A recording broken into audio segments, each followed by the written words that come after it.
Hi friends, நம்மக்கிட்ட just scooty வந்துருந்துச்சு. இதில் என்னென்னா வயரிங் கிட்டு மாற்ற வந்துருந்துச்சு. இந்த போல்டெலாம் எல்லாமே கட் ஆகிட்டு, அது கடைசியில் நம்மளே நாசிலை வச்சு ஹீட் பண்ணி இந்த போல்ட்டை கழட்டியிருக்கோம். கழட்டிட்டு எல்லா போல்ட்டும் ஒரிஜினாலிட்டியாக நம்ம மாட்டி இது பண்ணோம். இந்த மாதிரி ஹீட் பண்ணி நம்ம கிரிப் பிளேயரை வச்சு அழகாக கழட்டிக்கலாம். ஈஸியாக தான் இருக்கும். நம்ம டக்குன்னு எங்கேயும் போக வேண்டாம், வர வேண்டாம். அதுக்கப்புறம் இந்த பிளேடை வச்சு கட் பண்ணி மைனஸ் ஸ்டாரை வச்சு ஈஸியாக கழட்டிட்டோம். இதே மாதிரி யூஸ்ஃபுல்லாக வீடியோலாம் போடுவேன்.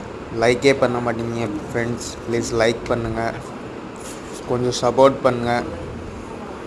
இப்போ பாருங்கள், எல்லாமே நம்ம பக்காவாக கழட்டிட்டோம், மாட்டி ரெடி பண்ணியிருக்கோம். ஃபுல் ஃபிட்டிங் கரெக்டாக இருக்கும். இந்த மாதிரி கேப் எதுவுமே இல்லாமல் நல்லபடியாக பண்ணியிருக்கோம். இந்த மாதிரி யாருக்கும் எதுவும் பண்ணாதான் இருந்தால் கொண்டு வாங்க. தேங்க்யூ. Subscribe to channel.